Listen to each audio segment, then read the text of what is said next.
My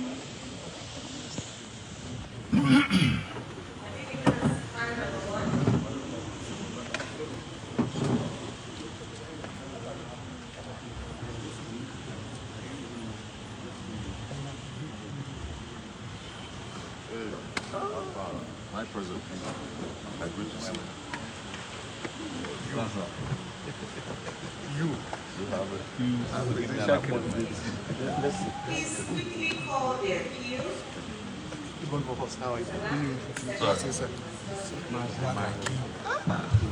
Criminal appeal for hearing action number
Where's this guy? I gave you this thing now. Should I call him?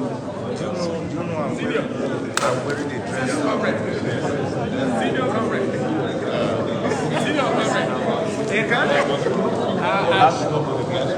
The president was coming to so you will not shoot up on this stage. There's just wasting his time. Hey, sorry, well done. Thank you. Where is the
I know.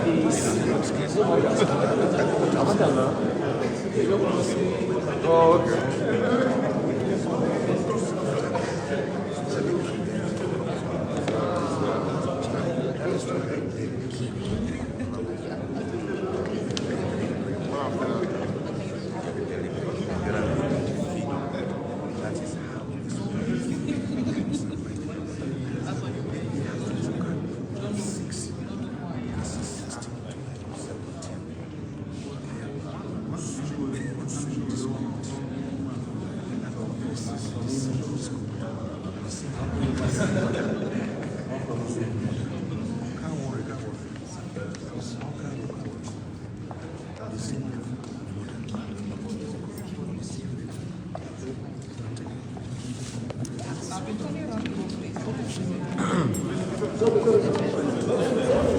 Oh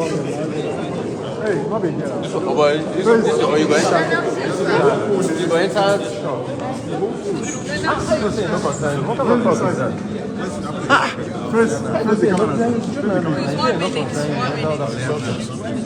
Put your space.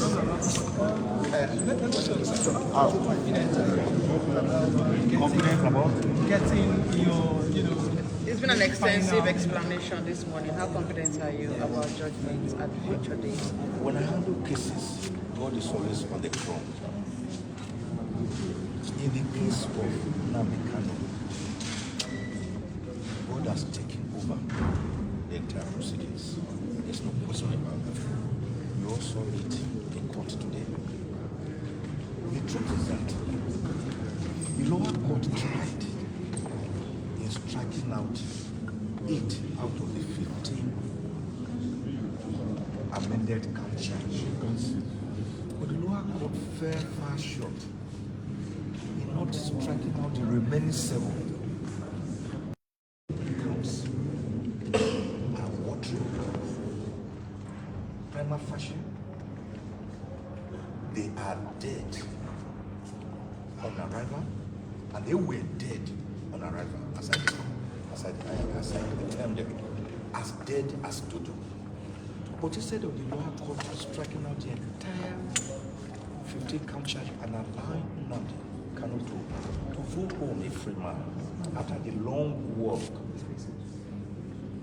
like Nelson Mandela, long walk to freedom, the lower court retained 7 of the counts. And we are here to say, intermediate court, court of appeal, strike out this remaining 7 counts, because the lower court never calmly looked at the documentary evidence we placed before it. The respondent, the federal government, the DSS, they never responded to the critical issues we raised, that Nnamdi Kanu was forcefully abducted in Kenya and tortured and forcefully renditioned to Nigeria on the 27th of June, 2021, against the provisions of the Terrorism Prevention Act, under which is being charged, against the provisions of the Extradition Act, against the provisions of the African Charter on Human and People's Ratification Act, Rights Act. And the law is that when you want to take a person from another country like Nnamdi Kanu from Kenya, you have to go through a certain extradition process. If you don't, the detaining authority, that is Kenya, have to first give you consent or permission that you can take away this subject from our jurisdiction. Kenya did not do that. In fact, Kenya said, we never told them to take Nnamdi Kanu away from here. So what the government did was to apply brute force, Vietnamese, in a most savage manner, by capturing Nnamdi Kanu the same way the federal government had done against Umaru Diko, who was Shagari's minister. And we have cited several cases before the court in other jurisdictions to show that a person you have brought in forcefully cannot stand trial on counts that were existing before you brought him back, which did not amount to the offense you are now saying he has committed. And by the way, the Federal High Court Act, the Administration of Criminal Justice Act, and Supreme Court and Court of Appeal decisions say when you are charging a person for a criminal offense, you must state with particulars the place where he allegedly committed the offense, the time, the venue. But in this case, all the remaining 7 counts, they are saying, 6 of them, that Nnamdi Kanu made certain broadcasts. Broadcasts from where? From the spirit world, you did not tell us. From Ghostland, you did not tell us.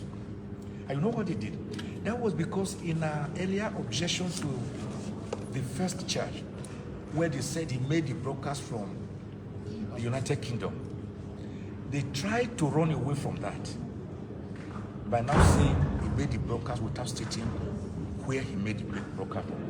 And the law is that you cannot charge a person in such a vague and invasive manner. The Federal High Court does not have global jurisdiction over crimes allegedly committed in other parts of Nigeria. The only count that they mentioned a venue was one of the counts where he was accused of importing a transmitter, and that it was accosted at Obolo Isuzo in Ihiala local government area of Anambra State. Of course, Ihiala local government area of Anambra State is not within the jurisdiction of the Federal High Court, such as to preside over the matter against Nnamdi Kanu in that respect. There's another point also, which is that he's being tried for allegedly committing these acts as a member or leader of IPOB. Because according to the federal government, IPOB has been banned or proscribed. Meanwhile, we have since filed an appeal against this proscription, and the appeal is pending, is extant before the same court, at the Court of Appeal. And you cannot begin to carry out a charge against a person based on a foundation which we are telling the Court of Appeal to remove. The question you should ask yourself is simple. Were Nnamdi Kanu to, and the Court of Appeal later finds out or discovers that wrongfully proscribed. What do you do about that? So we are saying the law is that they should wait for the introduction of this pendant. They should wait first for this court to determine the prescription of IPOB, whether it was lawful or illegal. And they are jumping the gun. So all in all, Nnamdi Kanu has no case against him at all. He's being kept in detention by the same DSS who investigated him, the same DSS who arrested him, the same DSS is detaining him, the same DSS is still keeping him in custody, the same DSS through the federal government is also prosecuting him. So where is the justice when you are the investigator, the arrestor, the accuser, and the prosecutor? Where is the justice? Justice is not only for the government, it's also for citizens like Nnamdi Kanu. Nnamdi Kanu has not done anything wrong, and we have been able to demonstrate now, as we did before the lower court, that Nnamdi Kanu never jumped bail. You jump, he escaped trial. But we all saw that on the 16th of September 2017, Nnamdi Kanu was with his late father, Eze Kanu, in his ancestral home at Umuahia, Afarau, Ibeku, Umuahia, Abia State, when the federal government, using the army through Operation Python, invaded the home and killed in cold blood 28 unarmed Nigerians. Nnamdi Kanu managed to escape by providence. No. Are you saying that he should have waited for you to kill him when every evidence pointed to the father he was to be eliminated? And when he escaped to Israel, he quickly deposed on affidavit, giving circumstances order to him. So he never jumped bail. This thing must be clear to the public. That Nnamdi Kanu was enjoying his bail from 2015. He never jumped bail for 1 day until they forced him to flee.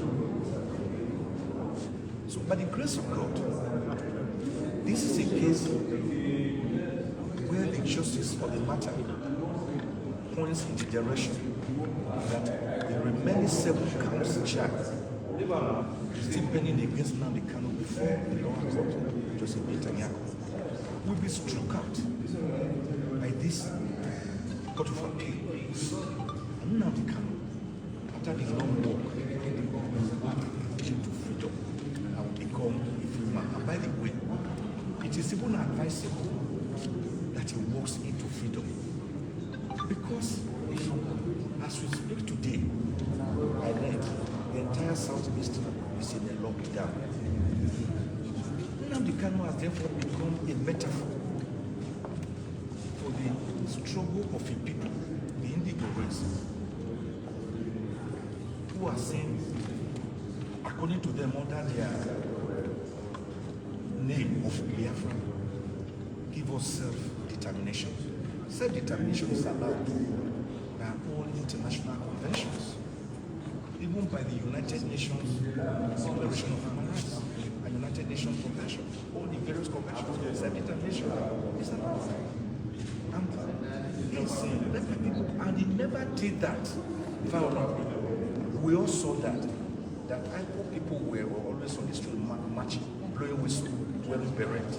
They never killed anybody until the government introduced violence. Today, for example, it's still that the judiciary wants that. Let us all bring this amity and this community. This one belongs to all of us. So I believe by the grace of God that Nnamdi Kanu is safe. Thank you, sir.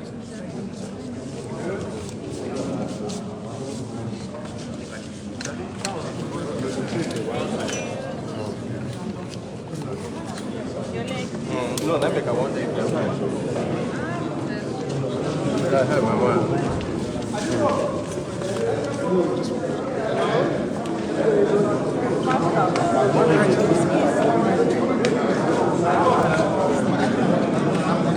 This one is Awesome.